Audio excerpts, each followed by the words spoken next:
Olá, amigos e amigas do Centro Espírita Caminho de Luz. É com muita alegria, com grata satisfação, que estou aqui com vocês mais uma vez para refletirmos sobre um tema que a casa propôs, né? Mas antes de iniciarmos a nossa reflexão, desejo rogar aos bons espíritos amigos, aos espíritos benfeitores, que nos amparem, nos intuam, nos inspirem, para que tudo o que for dito aqui sirva de alguma forma para cada um de vocês, seja útil, né, para a vida de cada um de vocês. O tema que a casa propôs foi personalidades parasitas. Esse é um título de um texto de Manuel Filomeno de Miranda, e esse texto está no livro SOS Família, de Divaldo Franco, Joana de Ângeles e outros espíritos. Esse será o nosso tema, o texto base do nosso trabalho, mas iremos trazer outras referências aqui para que possamos melhor compreender o que Manuel Filomeno de Miranda quis trazer de reflexão para a gente, né? Então, personalidades parasitas. O que isso quer dizer, né? O que Manuel Filomeno de Miranda traz para a nossa reflexão é algo pensando num contexto de família, uma vez que todos os temas, né, que estão presentes nesse livro, SOS Família, né, como o próprio nome diz, se volta para as questões e aspectos da família. E assim vamos começar a nossa reflexão no trabalho pelo título, né, até por uma questão didática, para que a gente possa compreender melhor o que ele quer trazer para a gente, né? E dizemos assim que personalidade, o primeiro termo, são as características próprias e particulares que definem moralmente uma pessoa, né? São esses traços distintivos de alguém que o tornam diferente, único, né, em relação aos outros indivíduos da sociedade. Ou seja, psicologicamente falando, é uma reunião de aspectos ou características psíquicas, né, que analisados de modo único vão diferenciar uns indivíduos de outros e normalmente tendo também em conta alguns aspectos, né, sociais que vão também interferir na construção desse indivíduo e que vai fazendo com que tenha ele características muito peculiares que o distinguem de outros seres, né, da sociedade. E com relação ao outro termo, né, que é o termo parasita, no sentido biológico, é o organismo que vive na dependência de outro ser vivo e dele vai obter o alimento, né? O que tende nessa relação a causar um dano naquele que se está obtendo o alimento. O que acontece é que um dos seres envolvidos irá se alojar no corpo de outro ser para retirar dele esse alimento que ele necessita. Assim, aquele que retira o alimento é chamado de parasita, né? Enquanto que está sendo parasitado vai ser chamado de hospedeiro. E nessa relação, apenas um dos seres envolvidos é que é o favorecido. O outro, dessa forma que está sendo parasitado, ele vai ser prejudicado, enfraquecido nessa relação, né? Já no sentido figurado, né, mais pejorativo, né, pode-se dizer que parasita é um outro significado para esse termo, é uma pessoa que vive a custas de outrem, né, na dependência de uma outra pessoa. Aí ouvimos às vezes muito falar quando há essa dependência financeira, né? Quando há uma dependência financeira, quando alguém quer tirar proveito de alguma forma de uma outra pessoa, né?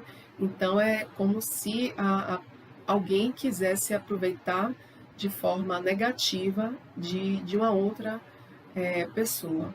Então essas definições elas são importantes para pensarmos esse texto base, né, de Manuel Filomeno, porque o autor, ao falar de personalidades parasitas, ele vai fazer referência logo no início do texto das personalidades múltiplas, ou seja, uma psicopatologia das personalidades múltiplas ou anômalas, né, olhando, claro, né, como nós estamos tratando aqui de questões espirituais, ele vai olhar para um viés mais espiritual, né, pois o autor afirma que não se pode destacar a realidade espiritual do paciente, né, na psicopatologia dessas personalidades múltiplas, e é o que normalmente acontece, né, uma vez que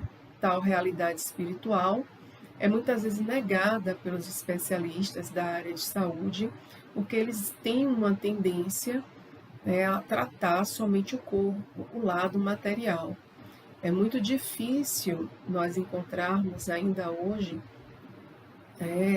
profissionais da ciência, da área de saúde, que se voltem para esse lado espiritual, que procurem olhar o ser de uma forma mais integral, né?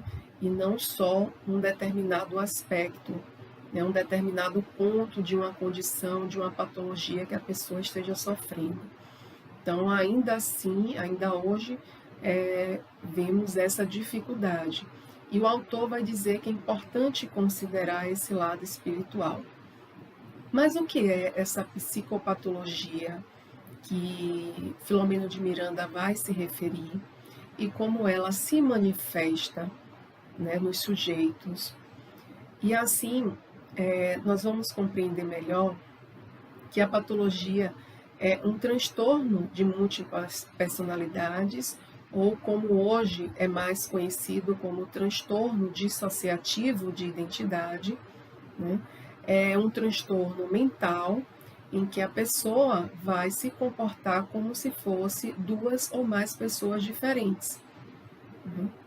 É uma condição psicológica severa, não é algo simples, é algo sério, grave, é uma patologia grave, né? E que essa condição severa, elas têm aspectos relevantes, vai afetar alguns aspectos relevantes como a memória, né? Então é muito comum as pessoas que sofrem com esse tipo de transtorno não se lembrarem, por exemplo, do que elas fizeram, né? De suas ações, enquanto outra personalidade está no controle, está agindo, já que há mais de uma personalidade, vamos dizer assim, dentro da pessoa, né? Vai afetar os comportamentos, né? Os sentimentos e a própria identidade do sujeito, né? Serão pontos principais que serão afetados.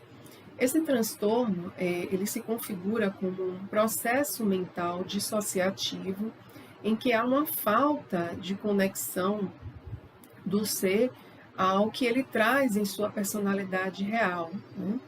E nos dizeres de Hermínio de Miranda, para que fique mais claro o que é essa psicopatologia para a gente, ele vai dizer que a mensagem psicológica da síndrome da personalidade múltipla se apresenta como a de um condomínio, né, de personalidades autônomas em conflito, na disputa de um mesmo corpo físico. Então, a gente pensa no condomínio, né, a gente que mora em condomínio, então são várias pessoas, diferentes cabeças, né, diferentes personalidades, que agem de diversas formas, têm diversas crenças. Então, pense nessa situação do condomínio, para ficar mais claro o entendimento para a gente, e essa situação do condomínio dentro de uma pessoa só, né?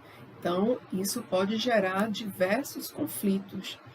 Com isso, esse desequilíbrio psicológico pode causar alguns sintomas, né, muito sérios, sintomas esses que podem até se confundir com outras doenças, né? E entre esses sintomas, tem essa ausência da identidade. São duas ou mais personalidades, né, com características, com formas de pensar e agir que são próprias, distintas, como já citamos. Então, há essa distinção, parece que são pessoas diferentes numa mesma pessoa. Isso é confuso mesmo. Há uma falta de identificação com o próprio corpo, ou a sensação de que ele pertence a outra pessoa. Há alterações constantes de comportamentos, atitudes e opiniões. Há falha na memória sobre eventos do passado. Às vezes as pessoas podem não se lembrar do seu passado, ou determinados períodos de sua vida podem estar apagados, bloqueados da sua memória. Então, pode ocasionar também lapsos de memória para situações cotidianas, como esquecer de usar o telefone, por exemplo. Há uma sensação de que o mundo não é real. Então, são alguns dos sintomas que eu estou relatando aqui que podem acontecer nesse transtorno. Há a sensação de estar separado no corpo, né, por conta dessas múltiplas personalidades. Há também a possibilidade do paciente, do sujeito, de ouvir vozes, né, ou ter alguns tipos de alucinações, como visões ou sensitivas, né? Esses sintomas, eles podem ser causados, segundo alguns especialistas, por um trauma que a pessoa possa ter vindo a sofrer, né, ainda na infância, como, por exemplo, eventos traumáticos frutos de abusos sexuais, abusos físicos ou psíquicos. E aí o que acontece? Quando a criança passa por uma situação traumática muito difícil para ela começa a desenvolver outras personalidades dentro de si com o objetivo de se defender, né, daquele que lhe causou o trauma ou da situação que lhe é traumática, né, que lhe prejudicou, que lhe machucou de alguma maneira. Então, é uma defesa da criança quando surge essas múltiplas personalidades dela.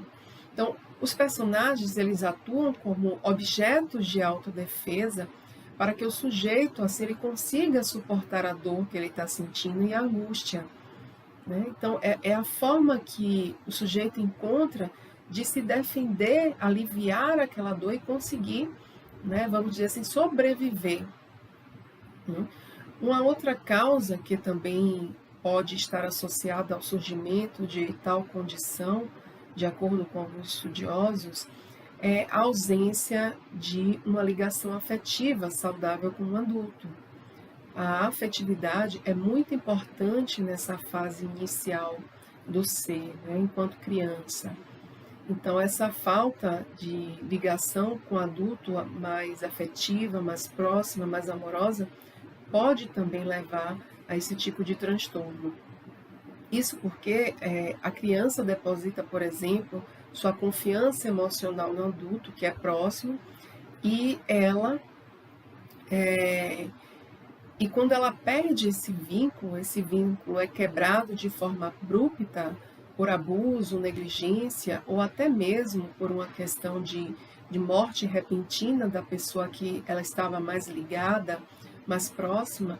A criança então passa a defender, né, a se defender sozinha, com o objetivo de superar esse momento traumático que ela passou, né? Ela acha que ela tem que se defender sozinha, não tem mais alguém que possa ajudá-la. Então, há um caso que é interessante, né, que foi divulgado na BBC News Brasil, de uma mulher chamada Melanie Goldwyn, que até os 40 anos ela não tinha memória de sua vida antes dos 16 anos. E uma tragédia familiar acabou desencadeando uma mudança psicológica nela. Melanie descobriu que tinha o transtorno de múltiplas personalidades, né?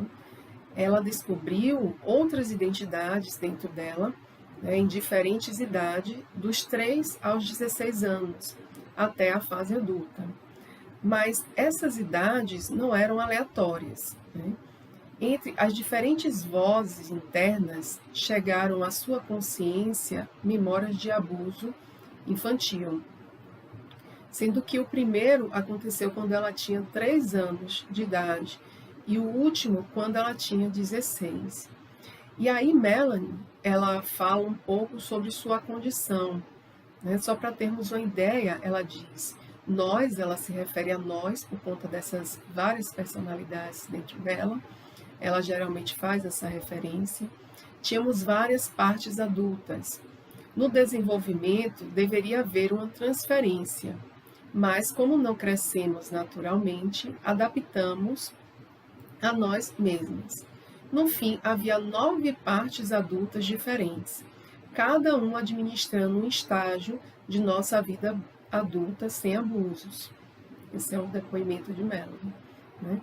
O transtorno dissociativo de identidade é um transtorno tratável, né? E os sintomas, eles podem ser, dessa maneira, controlados e amenizados, claro, com a orientação de um médico, de um psiquiatra, para que a pessoa tenha uma vida, né, mais próxima, que ela pode daquilo que se considere, entre aspas, né, normal, aceitável socialmente.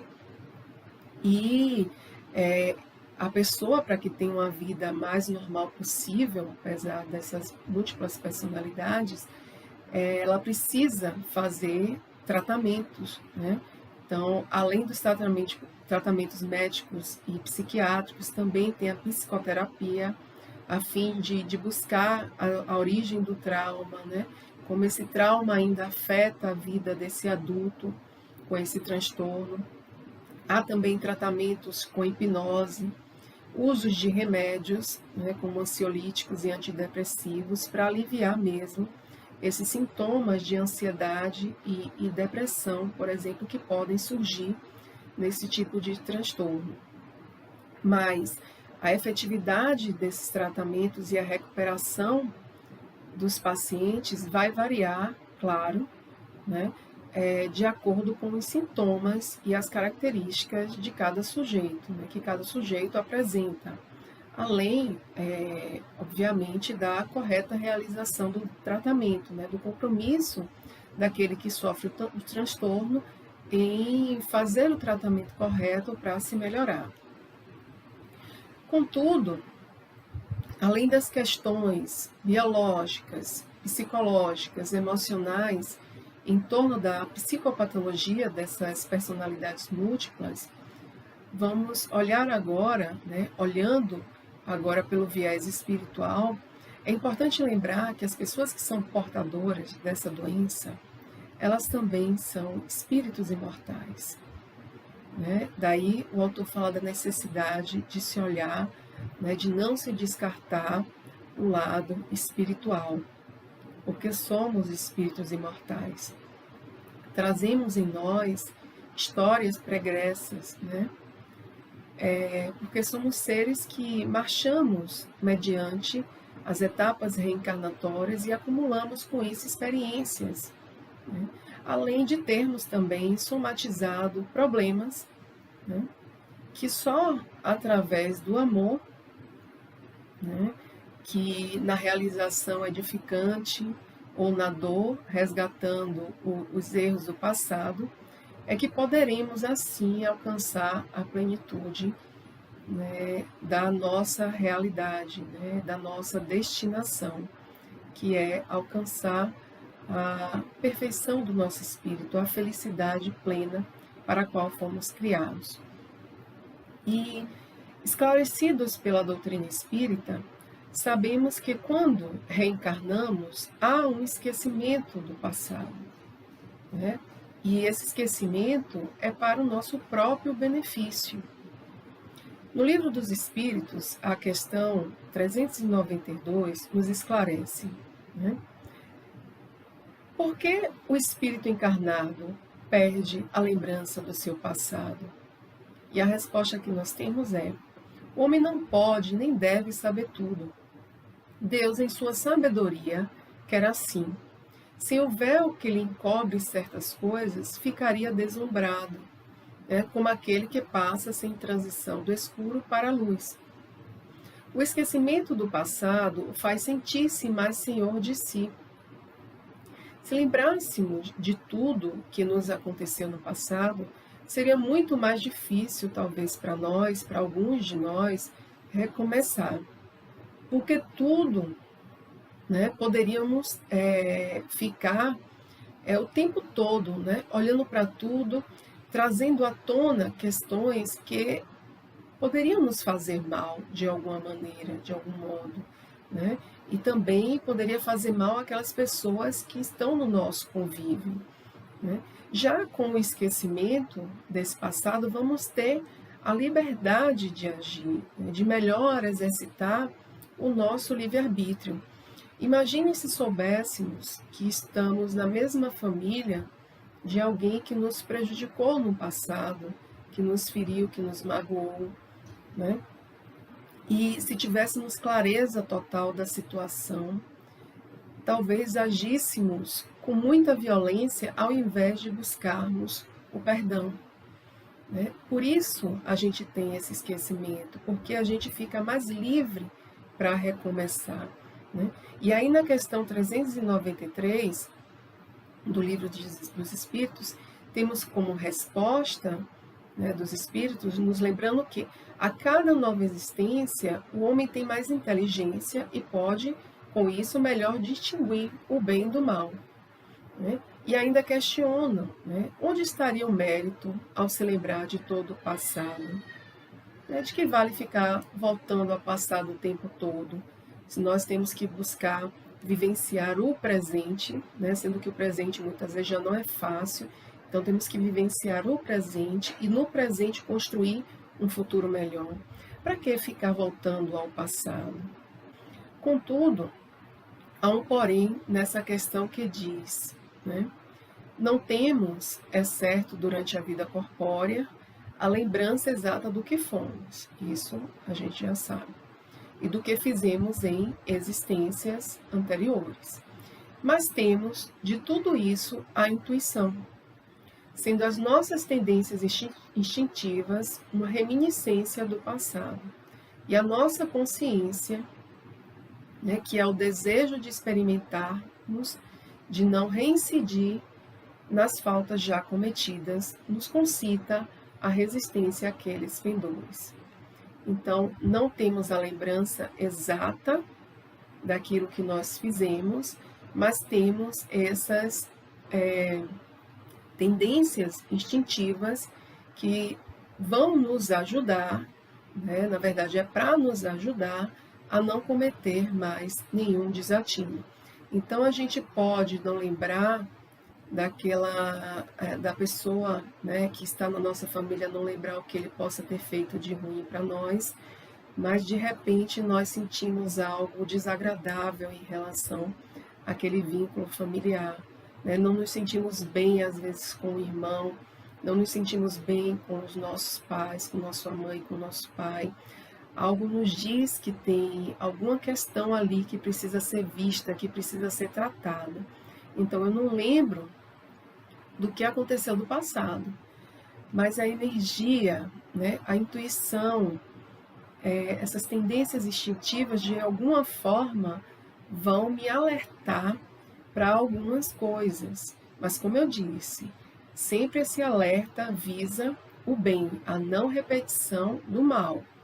Então, por isso que a gente tem que ficar atento a essas tendências que a gente tem negativas, para que a gente não volte a repetir os erros, né, do passado e assim ficar num ciclo que vai demorar, né, e impedir a nossa evolução espiritual, né? E é dessa forma que, mesmo que não lembremos exatamente do passado, essas tendências instintivas vão nos dar essa ideia, né, do que fomos ou não capazes de realizar. Se, claro, nos observamos com cuidado, né, se temos esse cuidado, para entender quem somos verdadeiramente. Se nós temos esse cuidado de olhar as nossas ações, de refletir sobre nossas ações, sobre o que estamos pensando, quais os sentimentos que são despertados em nós em determinados momentos, né, com determinadas pessoas, nós vamos conseguir ter mais clareza, né, do que fomos e do que somos ou não capazes de fazer nessa vida. Além dessa questão do esquecimento do passado, quando da reencarnação, há que se destacar também que no processo reencarnatório, no planejamento da composição da família terrena entre os espíritos, pode-se colocar na família tanto espíritos simpáticos, né, uns aos outros, como os desafetos de outrora, né? E em relação a estes, isso pode levar a diversos conflitos e problemas familiares, que vão gerar traumas e violências, que podem vir a gerar violências, né? Ainda que esses sujeitos estejam ligados pelo sangue, pela consanguinidade, e isso pese um pouco, né? E Deus assim permite que nas famílias ocorram essas encarnações de espíritos antipáticos ou estranhos, né, com o objetivo assim de servir de prova para uns, né, e para outros como um meio de progresso. Filomeno de Miranda nos diz que, evidentemente, os conflitos e traumas da infância, que dão origem às personificações parasitárias, são de relevância em tal problemática.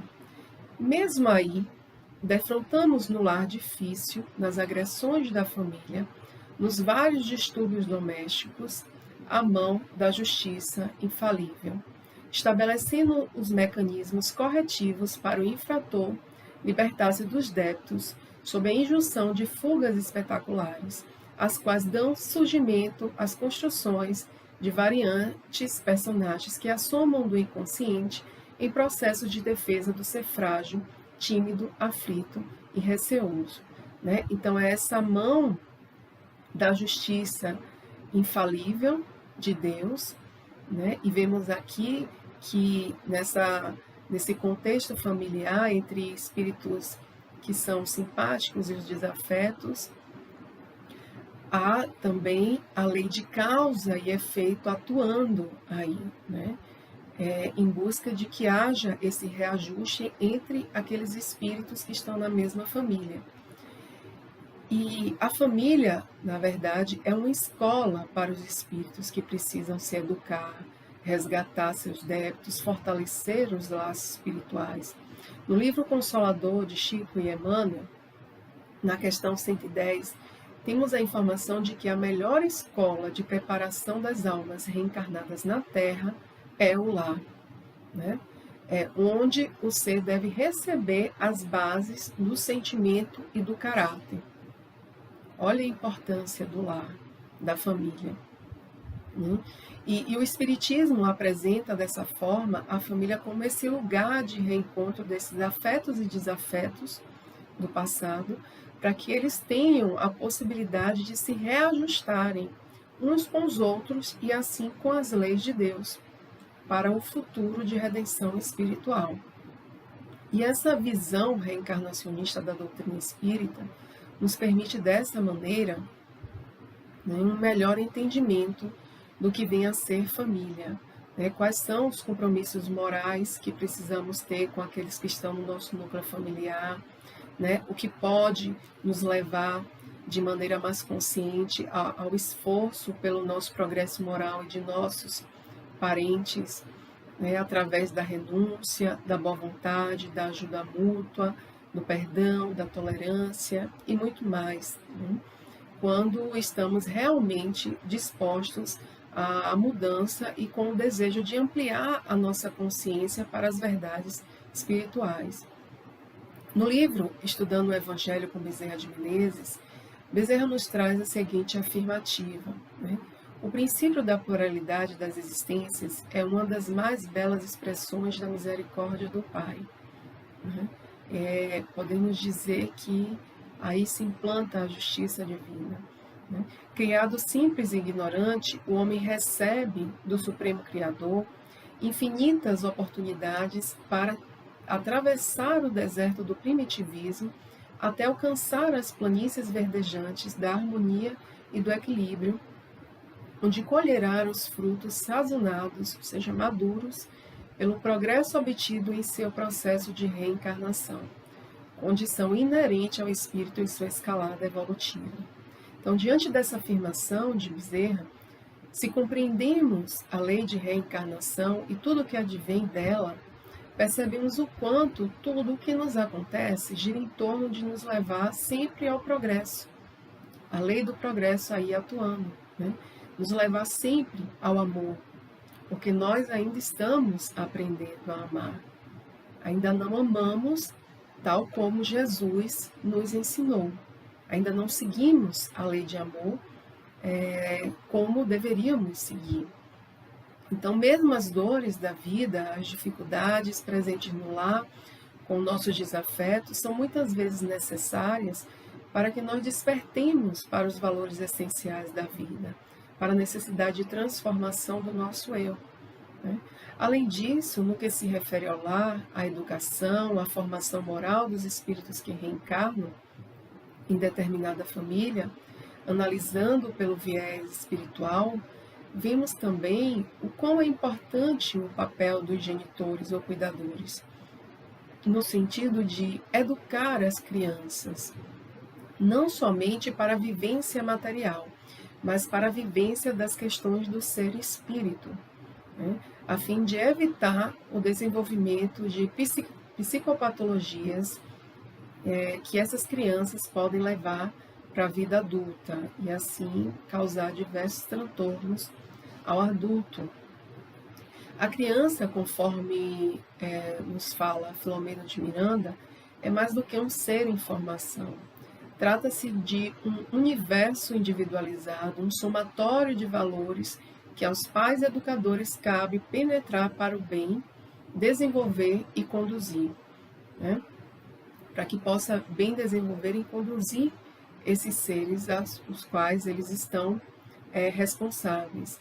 E essa tarefa dos genitores e educadores foi facilitada por Deus, colocando sob suas responsabilidades seres de organismo mais frágil e delicado, que assim eles ficam mais acessíveis a todas as influências que chegam até eles. E torna-se assim mais fácil educar, mais fácil direcionar para o bem, né? Por isso, a fase infantil é de grande importância na formação dos seres humanos. E essa fase deve ser dada muita atenção. Precisamos olhar com cuidado a fase infantil. Muito do que acontece na infância fica marcado para toda a vida dos indivíduos, interferindo nas relações que esse indivíduo vai estabelecer na vida adulta. E no caso de crianças que sofrem agressões, violências de toda ordem, que vivem em ambientes desestruturados, em família que tem muitos conflitos, né, na impossibilidade de agir por elas mesmas, de se defenderem, dão nascimento a entidades que assomam, dominando o inconsciente e realizando-se, além das conjunturas impiedosas dessas frustrações de impotência moral, social, econômica, psíquica, né? No caso de Melanie, que falamos no início, ao refletir sobre pessoas com o transtorno das múltiplas personalidades, né, como um todo, ela diz que o que não tivemos quando criança é um pai ou mãe metaforicamente segurando, né, você e o ajudando a aprender como lidar consigo mesmo. Ela nos traz assim, essa percepção dela, né? E ainda não bastando as questões internas que o sujeito tem de lidar, né, com as personificações construídas pelo inconsciente e que o atormentam, tal quadro de transtorno de múltiplas personalidades ou transtorno dissociativo de identidade pode se agravar ainda mais com as influências de entidades conscientes, espíritos obsessores, que verão na fragilidade do outro a oportunidade que eles vão ter de se vingar, né, de maltratar, de subjugar aqueles que ele acreditam ser seus devedores, né?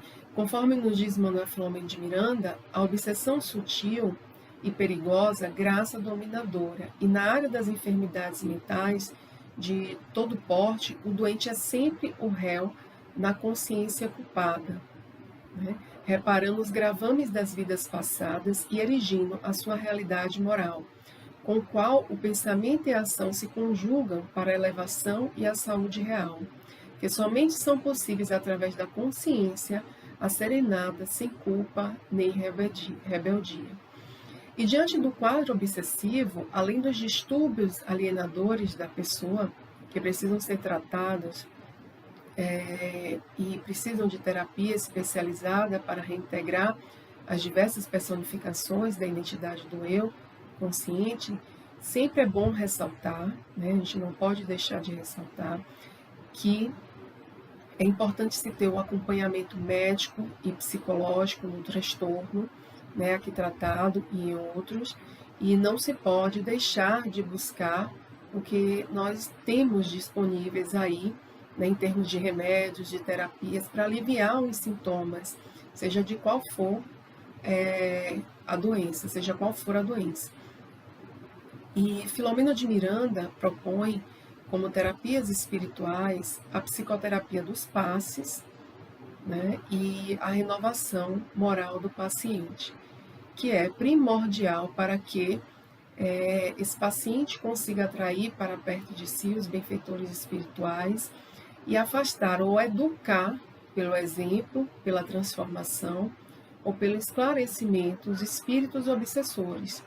E mais uma vez ressaltamos a necessidade da reforma íntima, né, que precisamos empreender para que a gente possa se equilibrar psicologicamente e harmonizar com isso a energia espiritual. Né? Aquele que sofre com a obsessão também deve passar a evitar esforços através da prática do bem, da caridade e o exercício do amor a si e ao outro, ao próximo, né? A fim de conquistar os recursos morais necessários para se libertar do processo obsessivo e das mazelas interiores. Né? Além disso, e diante dos diversos contextos familiares, seja qual for a condição destes, deve-se sempre buscar, né, nós devemos sempre buscar aplicar no lar, na educação das crianças e jovens, a terapêutica do amor ensinada pelo Cristo. Né? Então, para que todos os membros da família possam, assim, superar as dificuldades que se apresentam, né, nas suas vidas e, com isso, possam fortalecer ainda mais os laços de família, os laços espirituais. Então, não podemos esquecer que, para nós conseguirmos superar, né, os problemas que surgem no lar, na família, que pela própria diversidade de espíritos, de níveis evolutivos, de histórias reencarnatórias, esses problemas eles podem ser sim superados, dentre outros recursos que nós temos materiais, a partir da terapêutica do amor, dos ensinamentos de Jesus do perdão, da paciência, da benevolência, do não julgar, né? Do amar ao próximo como a mim mesmo, procurando me amar primeiro e depois olhar o próximo. Né? Não é um amor egoísta quando eu me respeito, quando eu me perdoo, quando eu me cuido, porque assim eu vou ter condição também de olhar, de perdoar e cuidar do outro. Então, dentro das problemáticas do lar, diante da psicopatologia apresentada aqui, Filomena de Miranda traz também para nós, como terapêutica, o amor. Então, é importante que a gente fortaleça cada vez mais o amor dentro dos nossos lares, para que possamos superar todas as dificuldades que surgem e que são provas para que a gente possa crescer espiritualmente e avançar, né, para um nível mais elevado espiritual. Muito obrigada a todos, muita paz.